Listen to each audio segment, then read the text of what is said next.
This is the TAN Talk Radio Network.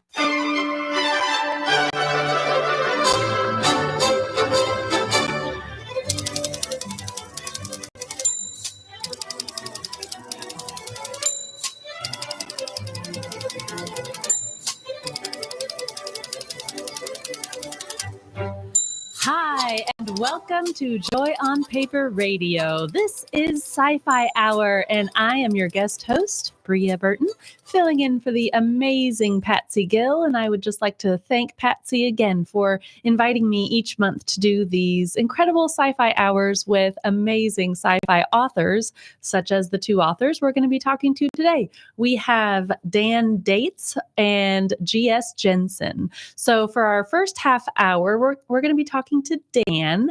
And Big Ed, do we have him on the line?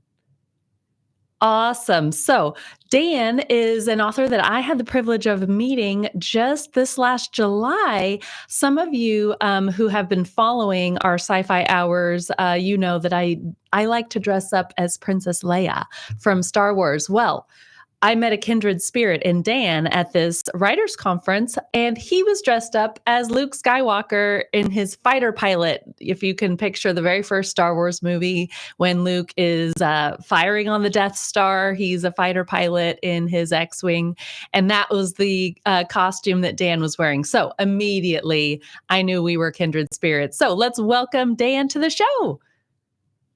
Dan, hey, how are you doing today? Bria. Oh, so good to hear your voice and have you on. How are you doing? Well, it's a winter wonderland here in Colorado. So I hope you're enjoying Florida sunshine. I don't even want to tell you that it's like 60 and sunny. It feels really great outside. But, you know, the winter wonderland is also delightful. I personally love snow skiing. I don't know about you. Oh, absolutely. And my dogs love it. It's their favorite time of year. Oh, that's so wonderful. So, yeah, you know, the neat thing about meeting authors at writers' conferences is we come from all over and different backgrounds, different parts of the country, and sometimes even parts of the world. So getting to connect with you at that conference was really fun. And getting to read now one of your stories was an absolute blast. So I can't, you know, not talk about Star Wars with you. I know we mentioned when we were emailing that, yeah, Star Wars has to come up. Since I already brought it up, and the audience, I'm sure, is just dying to know. What inspired you to, we have a dress up night at that conference, and lots of people dress up as different characters. What inspired you to dress up as Luke Skywalker, his fighter pilot costume? Well, I've got a daughter who's a complete Star Wars nerd. And so she was dressing up for a Comic-Con that we went to. Okay. And I had to match the theme. So she was in an Ahsoka costume. Ah. And so I'm like, well, I'm going to be a Star Wars person. And that was a different comic, like not the same as where I met you. Correct. So I got a 2-for-1, Bria. Yes. Yep. It's the costume that keeps on giving. and as a pilot, Bria, I got to wear my pajamas a lot, as I call it, my flight suit a lot. So it was a natural fit to throw on an orange flight suit and play Luke. Absolutely. And are you a Star Wars fan yourself? I am. I'm kind of old school. I like the first 3 installments better than the others that came out. And by the first 3, I mean episodes 4, 5, and 6, of course. Right. The originals, yes. Yeah, Mandalorian was good. I'm a Mandalorian fan too. I agree completely. And I relate. I grew up watching Star Wars on VHS as a kid, like the original theatrical version that most people have. If you're born after a certain year, you haven't even seen those because they're not available. And so that is one of those just, the originals, and Star Wars was never called A New Hope. It was just Star Wars when it came out.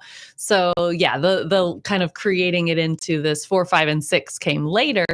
And I like a lot of things about the prequels, episodes 1, 2, 3, but they just, unfortunately for me, they can never top the first three, the Star Wars, Empire Strikes Back, and Return of the Jedi. Those three are just some of the best movies I've ever personally had the pleasure of enjoying. So I relate to what you're saying. And okay, you've already now said it. You're a pilot yourself. Talk to us a little bit about your is that your career? Was it military? Was it tell us about being a pilot? Yeah, and I like to say, as a sci-fi author now, I'm a pilot with a writing problem. So I spent 24 years in the Air Force, and about half that time, I got to fly jets around and do things that shouldn't be legal. You're talking about fighter jets, just like Luke Skywalker. I love it. Not an X-wing, of course, but. Well, just to date me a little bit, the first Top Gun movie came out when I was going through basic training, and they played that soundtrack over and over and over again. So that maybe became the soundtrack for me as I started my journey. Oh, how fun. I mean, that must have been just the movie for all of you in that arena. It's such a good one. Yeah, only later you figure out how much Hollywood is really in that thing. But but that was fun. And awesome. And then I got to test airplanes and figure out how to break them before the people who had to use them in war might find out some glitches in the system. So that was also a lot of fun. Okay, so test pilot. So that's quite, that seems like a really important job to make sure things are functioning as they're meant to. And then, I mean, it's also sounds a little risky where you're the one stepping in to figure those things out. Well, yes, and all of us take a risk just being on the roads, right? The difference was, as a test pilot, it was a team sport, and we had a huge team checking things to make sure things were going to be at least monitored. It's like those control rooms in movies where they're sending astronauts into space, and there's a whole room of people who are making sure your engines are good and your flight controls are good, all that kind of stuff. Of which is so important. And so that sounds like how you spent most of your career. And then when did you start writing? I started writing about 6 years ago. And for Marvel fans, I'll describe it as the coming back from the Thanos snap. Oh, where you evaporate for a bit and then you come back. Because I did a little writing as a kid, but then I sort of got serious, became an adult, and had this, big adult job in the military. But then I had kids, and as I described my daughter who loves Star Wars, I'm like, well, what are some books that she might like to read that are age appropriate? Let's put it that way. So I decided I would start to write some stories that I thought would be both exciting and fun, but also clean enough for my then teenage daughter to read. Yes, which, sometimes that is hard to find, honestly, when you're, trying to keep things to the age appropriate level. And so as you were on this journey, did that influence what you wanted to write? Oh, for sure. I mean, she was a bit of my muse. I remember we went to watch a solar eclipse, not the one that was recently, but this was a few years back. And we were driving together to watch the eclipse. And I was giving her some ideas for the story that I might want to write in my very first novel that I was putting together. And so it was fun, just letting the miles go by between here and Nebraska and hear some of her thoughts about what would make good characters and good stories. So that was helped to kickstart the process for me. Oh, I love that. I have my own dad is a huge sci-fi fan, huge Star Wars fan. He's one of the major influences for me falling in love with sci-fi. And so I just relate to this image of like being on a road trip with dad, and not necessarily just my dad, maybe the whole family, but talking sci-fi with my dad. And so I connect with that relationship, that father-daughter. And so I love having that picture of passing that love on between the two of you. And so now I'm going to mention Realm Makers again. So it's a writers conference for sci-fi and fantasy authors and horror authors who are Christians. And so that's where I met you this last July. And there's a conference coming up again this next July. And so what led you to Realm Makers? How did you end up there? Yeah, and Bria, what a great group of people. And I'll just say, what a supportive group of people for creatives. Yeah. I happened to find out about a retreat that was happening in my backyard here, literally in Colorado, that Realm Makers was putting on. This was about 3 years ago. And I'm like, wow, a writer's retreat. I could use that. Yeah. So that's where I went and met some of the people, the Scott and Becky, who are the founders of Realm Makers. And so it was great. I said, "Oh, these are my peeps." So then I just started like, well, I've got to stay involved with Realm Makers. So yeah, I'll be there this summer again. Awesome. No reveals of what I'll be wearing yet, because my daughter and I still have to talk about what we're going to wear to the Denver Comic-Con. My hope and prayer is that I will be there again this year as well. It's always, when you have kids, I have a 7-year-old. Sometimes it can be tricky, but I'm hoping I'll be there again. I am pretty boring. I dress up as Princess Leia every time. I've done it for like 3 years now. It just doesn't get old to me. I just love falling into that persona, and I have so much fun. So I can appreciate that you are brainstorming and figuring out what comes for the costume night this year. And did I see? I'm peeking at your website, and I'll just give a little scifipilot.com is your website. This is the correct one, right? SCIFIPILOT.com. So that's where listeners can go and check out what's going on with your writing. And there was a mention on your site about, was it the Aurora? You're an Aurora winner. So tell everybody what is that?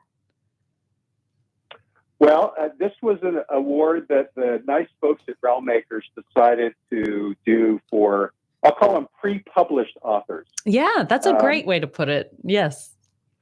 Now, Bria, I'm working on my 8th novel, so it's not like I'm starting from scratch. But for this contest, they invite people who haven't been actually put their work out in publication, right, to submit. And there's various categories, including sci-fi.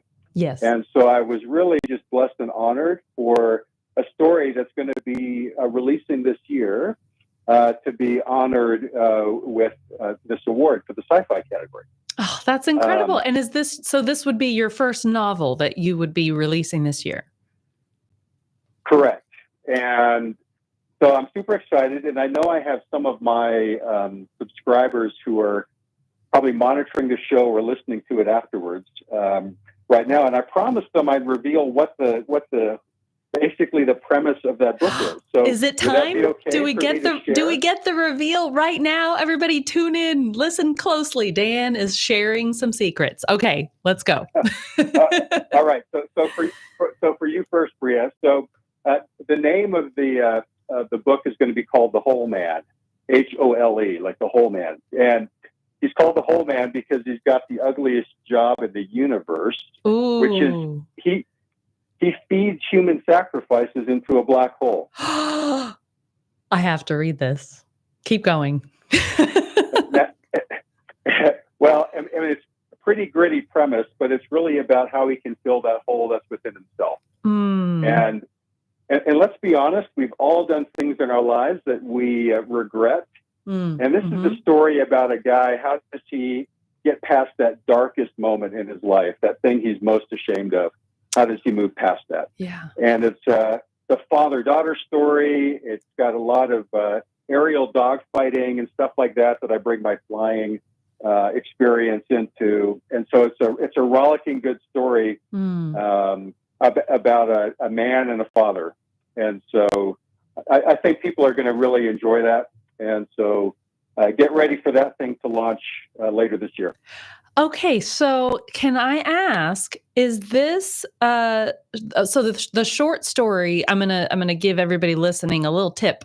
Go sign up for Dan's newsletter. You will get his short story for free, The Storm of the Eye.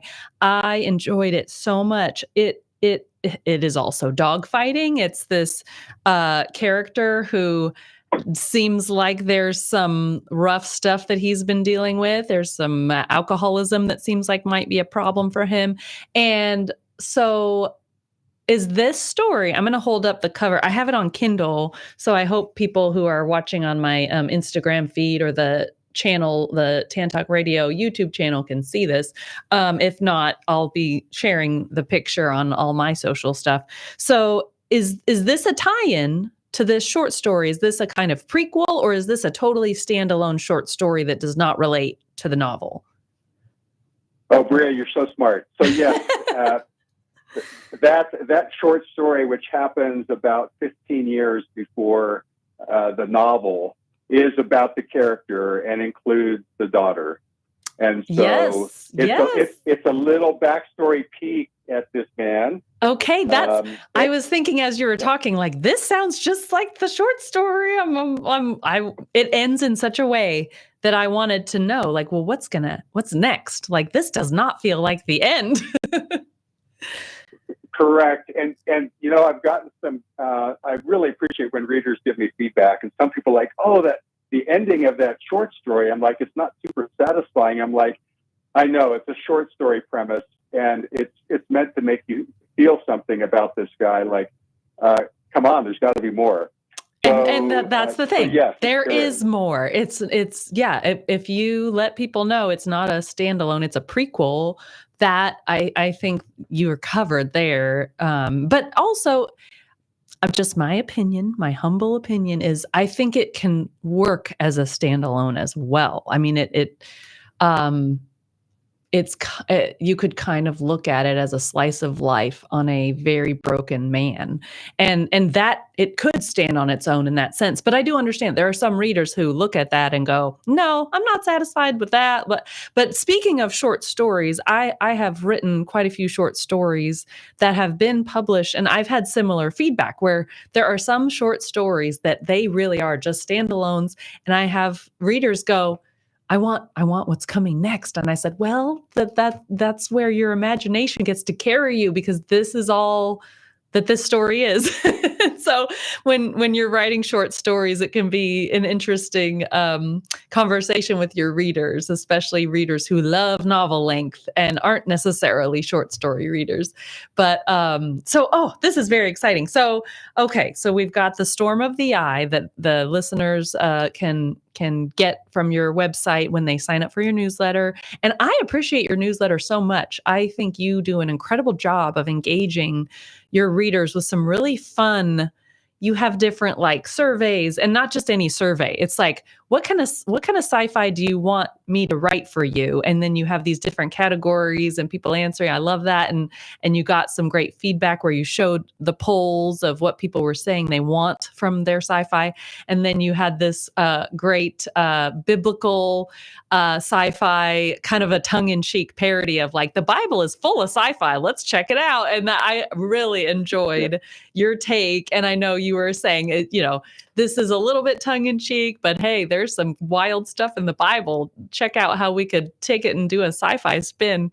So yeah, your newsletter is a lot of fun. So I highly recommend people sign up for it. And they just, again, go to your sci-fipilot.com and there's a sign up with your name and email right there on your main page. And then the free ebook of The Storm of the Eye will come their way. Okay, so when do we get when the novel is releasing? Well, that's scheduled for fall of this year.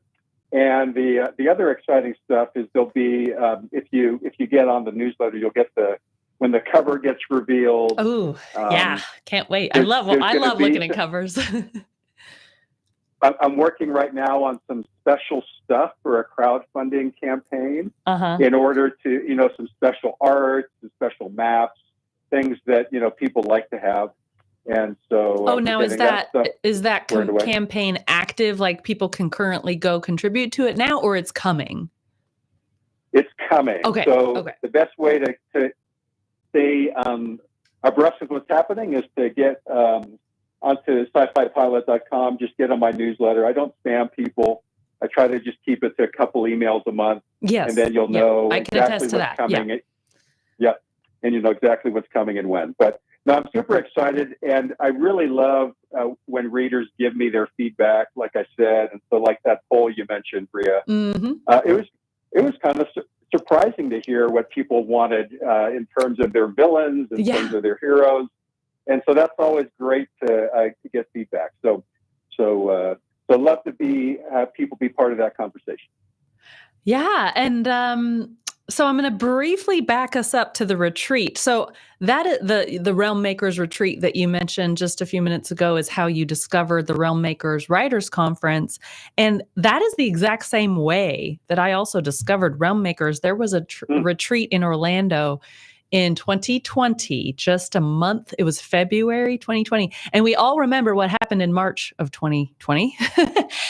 So it was right before the pandemic. And I met Becky, who is, Becky and Scott are the founders, and Becky was there at the retreat. And it was the same for me. I just went, oh, these are my people.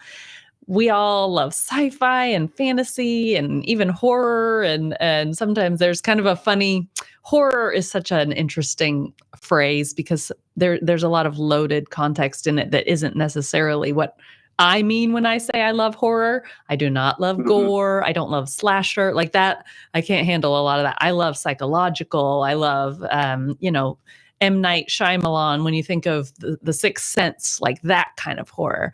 Right. And so these different authors who I got to meet. And so it was this incredible retreat. And I was going to ask you, the one you went to in Colorado, was that with Alan Arnold? It was. Yeah. He has been on the show. Oh my goodness. He is an inspiration to so many authors. He has nonfiction books that talk about writing with God and what story is all about and how to tell your story and live your story. I just appreciate him so much as an author, he's a writing coach. He does these retreats. I believe there's a retreat in March that is in Colorado. Are you planning to go to that one? Well, work has me traveling when that's happening. It's March 17th through the 21st. In fact, I was just connecting with Arnold, with Alan Arnold yesterday about that. That's so neat. Because he was asking, "Are you going to be there?" And I said, "Well, sorry, I'm going to be traveling." But just a shout out for Alan Arnold. He and I got to spend some time, even on the way back from Realm Makers, just chatting at the airport while we were waiting for our flights back here. We both live here. In Colorado. So that's amazing. He's a very, very, he's like almost like a pastor for writers. He just helps get to the heart of he's what like it is Gandalf. Is he not like Gandalf? Yes, he is like Gandalf. Exactly. Minus all the gray hair. No, I know. He's not that old. I don't mean to like put him in that. That's not what I meant when I said that. I just meant like the wizened counselor type. So anyway, well, we are sadly, I could chat sci-fi with everybody all day. I say that each time the time starts to run out because I'm going, I could just keep talking to you about what is going on with your writing and the next steps and everything. But what are some final things you want to tell readers? Anything, anywhere else on social media, for example, they can find you, or is the newsletter pretty much the main spot and your website? Yeah, the newsletter's the best, through sci-fipilot.com. I'm also on Instagram, but I'm just sort of dabbling in that. That's at Sci-Fi Pilot Author, because there's other sci-fi pilots, but the Sci-Fi Pilot Author is my Instagram handle. Yes. So you can find me there. And stay tuned. And by the way, what you just mentioned, Bria, about, the sort of the horror elements without the gore. Mm-hmm. Well, there's some of that in my little writer's workshop right now.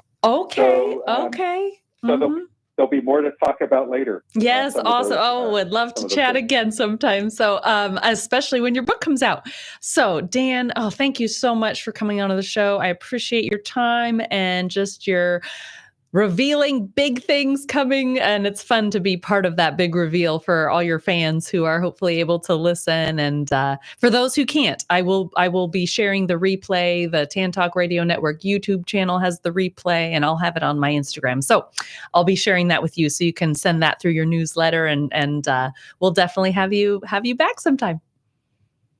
Thanks so much, Bria, and hope to see Leah this. I hope Princess Leia will make an appearance this summer too. That's my prayer. So thank you, Dan. Have a great rest of your day. You too. Bye-bye. Bye. Okay, we are going to be back after commercial break with author G.S. Jensen. Come on back very soon.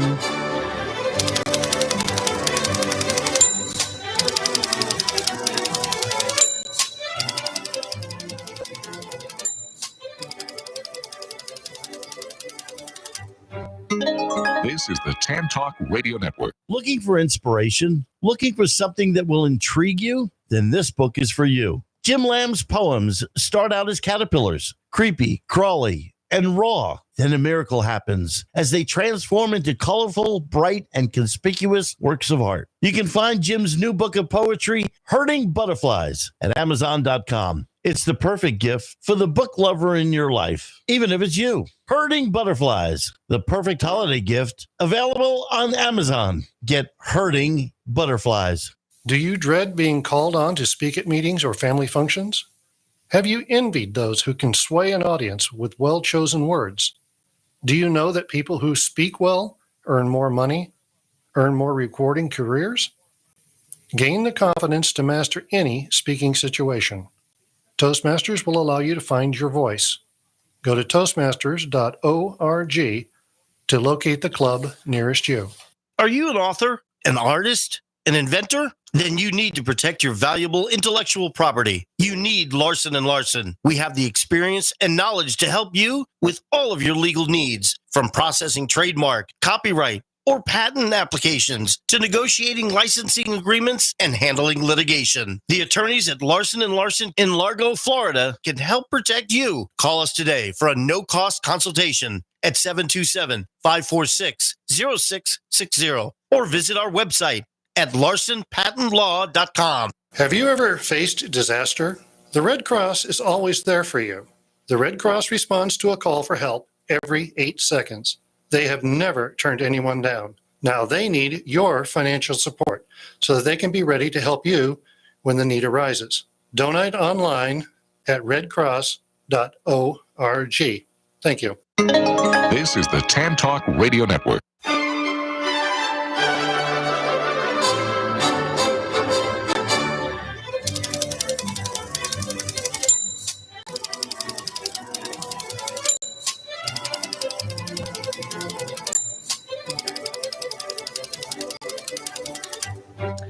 Hi, and welcome back to Sci-Fi Hour. If you're just tuning in, we had an incredible chat with author Dan Dates, a test pilot, fighter pilot, and now we're going to be speaking to the amazing G.S. Jensen, and she is a friend of the show. She has been on before. She has 19 plus novels. It might even be more than that. And before we start our chat, I have a book buzz from a prequel that is prepping everyone for the next novel that's coming out in just a couple days for G.S. Jensen. So, Big Ed, we're ready for the book buzz. Hello, fellow sci-fi readers. This is author Bria Burton reporting for Joy on Paper with your science fiction book buzz. Today's communique to galaxies near and far includes a sci-fi space opera prequel, Extinguishing the Stars by G.S. Jensen, with stellar narration by Piper Down. This Amaranth Universe short story is available in print, ebook, and audiobook. Now, let's download the book buzz. Alien invaders called the Rasu are decimating the colony planet of Mentanu with their limitless supply of warships that duplicate like cells, meaning the Rasu cannot die because even the smallest atom left behind can be duplicated to create more machines, including spacefaring dreadnoughts. The only way to save the planet is through a new technology that hasn't been completed. The leading scientist has vanished, and former spy Lirin is drawn back into the seedy underbelly of the Alakri homeworld by his ex-wife, the Deputy Director of State Security, to try and rescue the scientist. The risks are high, but the stakes for every member of civilization are even higher. If he fails, the Rasu will make sure no one is left alive before they swarm the next unsuspecting colony. Diving headlong back into the fray of deep undercover work, Lirin discovers a plot to undo the world's only hope to survive the alien attack, and he's running out of time to stop it. Author G.S. Jensen, an internationally best-selling author since her first novel, Starshine, was published in 2014, is a gypsy at heart. When she isn't writing, she's gaming or working out or getting lost in the mountains that loom large outside the windows in her home. Or she's sitting on her back porch with a glass of wine, looking up at the stars, trying to figure out what could be out there. This is Bria Burton with your Futuristic Fiction Fix, signing off. Okay, and do we have G.S. Jensen on the line? Yes, you do. Hi, G.S. It's so great to hear your voice and to chat with you. I am so excited to talk to you today and just welcome you back to Joy on Paper and Sci-Fi Hour. Thank you. It is so great to be here again. And let me say, that was such a fantastic teaser for Extinguishing the Stars. I am totally going to borrow that. You absolutely may. Of course, do. And oh my goodness, I have had such a blast. You so kindly sent me a copy of Starshine, and I have your signature. I'm showing off my signed copy to the Instagram crowd that's watching, the YouTube crowd that's watching. I don't know how well they can see it because the camera for the YouTube crowd is a little far, but they can probably see the cover of Starshine, your first novel that was mentioned, published in 2014. Beautiful cover. And the kickoff to your Amaranth universe, which I said 19 plus. Tell me how many books are in this series. The one that comes out this Thursday will be 22. 22 now. Okay, yes. And so, yeah, there's the brand new book that's being released. And my goodness, I just, as a writer, still working on getting that first novel out there. I do have short stories out in the world, but it's inspiring to see how prolific you have been and continuing a connected story. I mean, that is no easy feat. It's very neat to see how you've managed to tie together certain characters from one book to the next. And then you've got a few standalones that are still part of the universe, but have other characters that maybe aren't part of the main story. I mean, that is a lot to keep track of. What's your secret for keeping track of all this? I'm very obsessive, and I also document everything. I use Notion. I don't know. A lot of people are probably familiar with it as basically everything app. And so I write down everything. I'm actually not. Tell us more. I might need this app. Okay, well, Evernote used to be what everyone used. Yes. And it's sort of the next evolution of that type of note-taking technology. You can just take notes in it, but you can also make databases, and you can use images and tables and toggle lists, and just about any way that works for you to represent information, you can make it do that. Okay. Oh, well, that's so the writers who are listening, writing series, and not even that you have to be writing a series, but to keep track of some of your characters and plot. Notion, great app to use that works for G.S. Jensen. And okay, let's talk a little bit about Extinguishing the Stars before we get into the book that precedes it. So this is a short story prequel. And the main character in this short story, Liren, I am working my way. So I finished Starshine and I'm now on the second book. I got to listen to your incredible interview with Patsy on the YouTube channel that she interviewed you. And she had a couple things mistaken that you and I had not actually met in person. I think she thought we met. Right. She thought we met at a conference, which I hope I get to meet you at a conference. I would love to go to Dragon Con sometime. And you mentioned you go to Dragon Con in Atlanta. Yes, you absolutely should. If you're going to go to a convention, then go to that one. And will you be there this year? Yes, I will. Okay, good. I'm putting it on my bucket list. I will get there one of these years.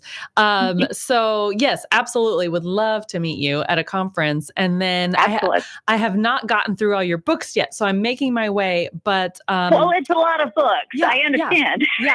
But they're wonderful. They're so well written. They're so engaging. The series that I've compared it to is the Expanse series by James S.A. Corey.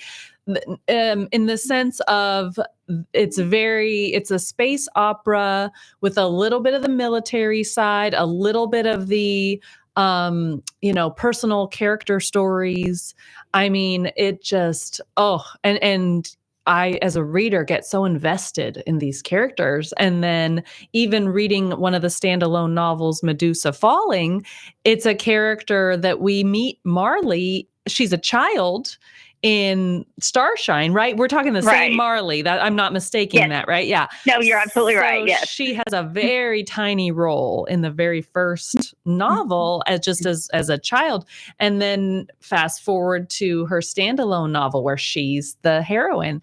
And the way that you so deftly characterize these heroes who it's a lot of fun to follow them. There is just some really fantastic writing craft there. And so as we talk about extinguishing the stars, and I've got it on Kindle, I'm holding it up to the Instagram crowd right now and letting them see that beautiful cover. I just love all your covers. So this character, Liren, does he appear in any of your other books? No, he does not. In the timeline, extinguishing the stars is actually 9,000 years ago, if you can believe it. Okay. Yeah.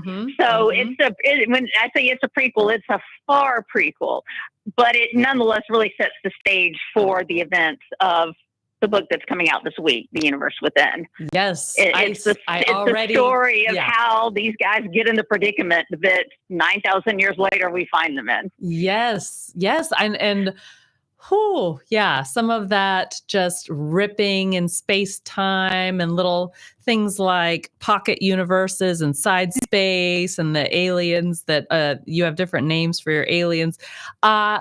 It is just such a blast. It's such a blast. It's so creative. Yay. And so when readers are getting their copy, I wanted to mention, because I know you've mentioned this, that your short stories are free on your website. And is that just always true, or is that they have temporarily free here and there? Okay. That is always true. And in fact, they're free at all of the retailers as well. Amazon, Apple, Google Play, Kobo, all of that. You can download them for free. There is a collection of the first 7 that's 99 cents. If you want to limit your downloads. But. Yes, to get them all in one little short story collection. Yeah. Okay, that's awesome. And so just to direct the readers who are saying, well, where do I go? gsjensen.com, and I'll spell it gsjensen.com is your website, correct? Yes. And all you have to do is scroll down just a little bit and you will see some of the free downloads. And then there's books, the book link at the top, and you can check out all 21 going on 22 books. They're just, I'm looking at the covers again. They're so gorgeous. And so when we join Liren on his little adventure, is he the character that we're going to follow into the novel that comes out? So you mentioned it's 9,000 years later. So is it him we'll start with, or? No, his descendant is one of the main characters in the book.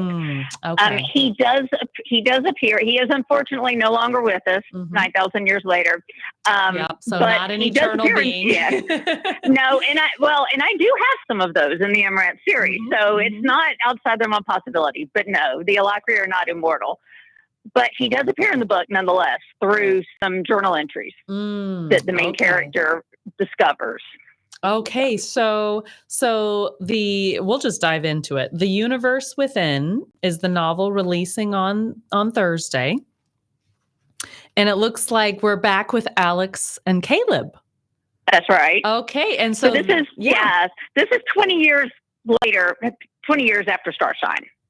Okay, so 20 years have passed. Alex and Caleb met in the first novel, Starshine, and they've had adventures throughout the series. Quite. And now, 20 years later. And so Alex and Caleb are married now, and she's the pilot, right? And he's the former spy. That's right. Yeah. So and I mentioned the side space, the pocket universes. They from the beginning, I got a little sample of this book, and from the beginning, they're noticing these rifts in space time, and so they are going to go exploring. And what, for example, what is side space in your novels? Side space is a sort of additional quantum dimension that some characters that have joined with artificial intelligences are able to access, and it allows them to cast their consciousness anywhere in the universe that they want to send it. Okay. Yeah. So there's an AI with Alex in her mind, and there's one with Caleb has his own. Caleb does not have an AI. Well, what kind? Caleb has a planetary intelligence that he is sharing some mental space with, and all of that artificial. is Okay. No, it's actually a sentient planet. All of that is what happens in those 20 books that are in between. Okay. Yes. And so, but the Universe Within is a standalone. It is. Yeah. And I tried as much as I could to, make it a standalone, given that there's such this tremendous history with these characters. Yes. Tried to explain it where I could and make it interesting and tantalizing, so that if readers find that they really love Alex and Caleb and are intrigued by the references to things that have happened, then they can go back to Starshine and dive into the whole series. Yes. And it's worth it. Do it, listeners.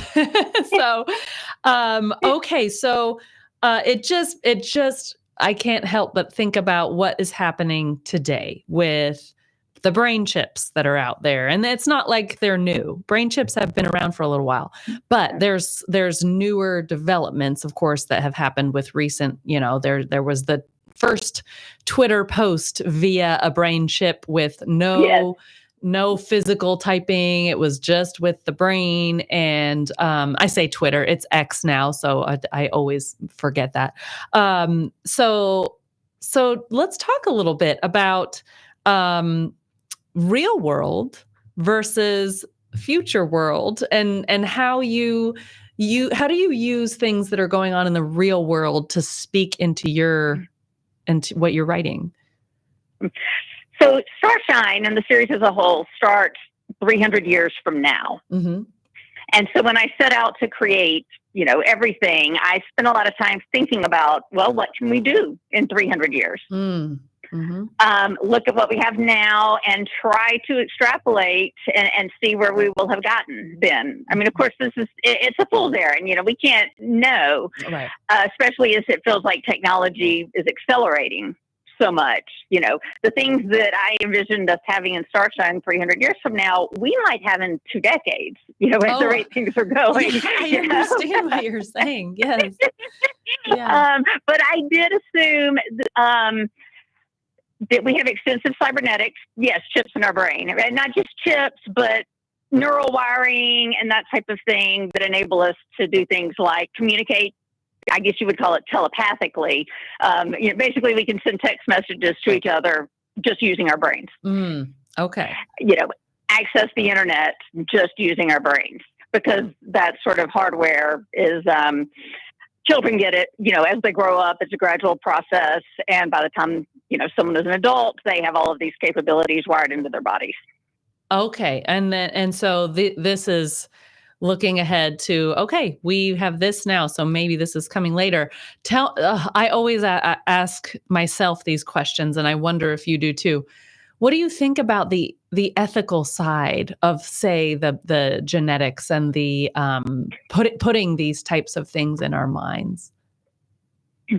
Well, of course, right now the work that's been doing, I think, is all good, because they're focusing on quadriplegics and the blind, and people who have other debilitating issues that this kind of technology can only help them interact with the world in so many new ways. And so that's great. And it's absolutely right that that's the first areas that they should focus on.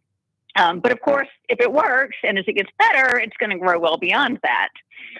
I'm an optimist at heart. And I think anyone who's read many of my books will get that, because there is an inherent optimistic vision that runs throughout all of the books. Oh yeah, I can see that. Absolutely. Yes. And so, of course, there are evil actors out there in the world, and there are difficult ethical questions and that type of thing. And of course, right now we're staring it down with AI and ChatGPT and its ilk, and a lot of difficult questions that we have to answer. But I have to hope that we will work our way through it and, come out to the right answer. Humanity's story is one of improving our flawed selves. If you look back in history, and we've come so far in terms of how we treat each other and the world and everything. And so I have to think that that's going to keep going.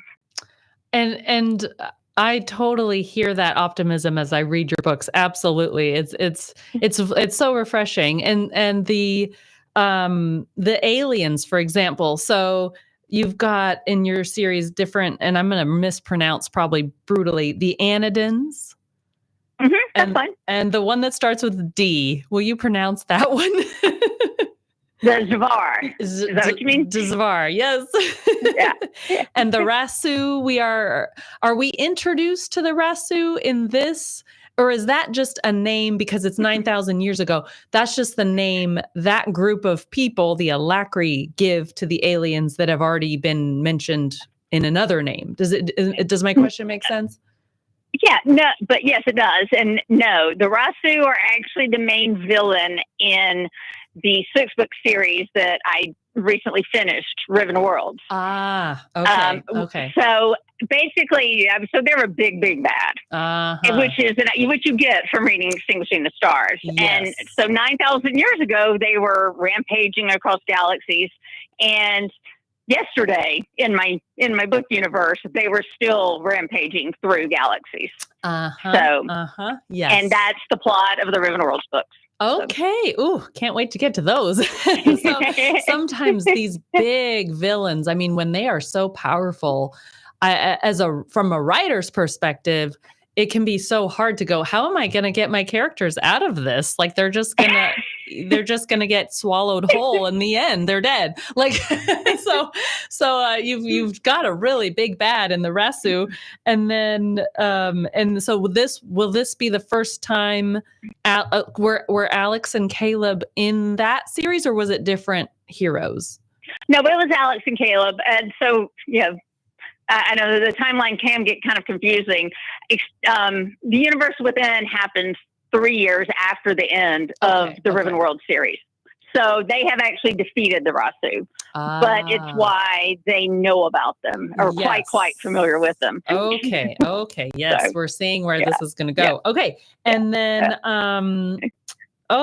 just some of the really fun scientific aspects, and you get into the quantum realm, and how much fun do you just have writing these books? Just if as a reader, I feel you're fun because I'm having fun reading. I do. I've always been such a nerd about this stuff from the time I was young, and now I get to write about it. Yeah. Okay. So, and I know we have had the interview last year, or maybe it was the year before, but we probably addressed this, but I'll just bring it back for the new listeners who have joined us since you were last on the show. We've got a few minutes. Talk briefly about your writing history, and you just kind of started it. You've always been enjoying sci-fi. Oh, that's right. I read Foundation when I was 13 and was a sci-fi fan ever since then. One of my teachers gave me Cosmos by Carl Sagan around the same time, and that changed my life. And I've been a space and astronomy fan ever since then. Despite all of that, I did become a lawyer. And lost my way for a while, as it were. But gave that a darn. You sound real broken up about it. I am so broken up about it. And of course, I had written when I was young, in high school and college, all of that. Practicing law was kind of a soul-sucking profession, and so I quit writing. I actually mostly quit reading, which was such a travesty. So after I was out of law for a little while, I started writing again, and then started writing a lot. And I wrote, we've seen the results of that, writing a lot, 22 books later. And that's right. Okay, let's talk about, while we have just a couple minutes left, talk about the launch of The Universe Within. What can listeners do to get their copy as soon as it's released on Thursday, the 20th? Well, they can go pre-order it today. It is up for pre-order, again, at all of the retailers, or you can just go to my website. It's gsjensen.com/universe-within, and it'll have links to all of the retailers. So if you pre-order it now, it will show up in your e-reader app. Okay. Around midnight Wednesday night. If they want a print copy, is that coming later, or is that part of the pre-order as well? You can't pre-order a print from the retailers. Okay. You have to wait until Thursday, but then you can order it. But I do sell signed copies on my website also. Oh, yes. Yes. So you can go ahead and pre-order one of those. And what about audio? Will it be in audio as well as most of the other books? Okay. Yes, it does. It takes a little while longer. Sure. My narrator, Piper Down, can't get started until the manuscript is 100% done. Yes, right. Yes, so, yeah, and you can't send her changes and she's like, I recorded that already. Right. So traditional publishers hold all of the book formats until the audiobook is ready and release, everything at once. But one of the great things about indie is there's not a big lag time. Basically, when the book is ready, it comes out. Yes. Okay. Well, and so I don't want to hold it for everyone to wait until the audio is finished. So it'll be about 6 weeks. Okay, great. So if those who are just itching for the audio can know that it'll be coming within the next 6 weeks. G.S. Jensen, thank you so much for coming back onto the show. It's been such a pleasure to talk to you, and I cannot wait to keep diving into The Universe Within. I got a couple chapters in, and I'm going, I'm hooked. I'm hooked. Oh, thank you. So thanks again, and we'll definitely have you back sometime, and have a great day. All right. I hope so. Thank you. Thanks. Bye-bye now. Bye-bye. Okay. Well, listeners, oh my goodness, getting the chance to talk to sci-fi authors, it makes my day. I hope listening to these two, to Dan Dates and to G.S. Jensen, has inspired you, whether you're a writer yourself or a reader who loves sci-fi, or even if you're just a writer in general who writes other genres.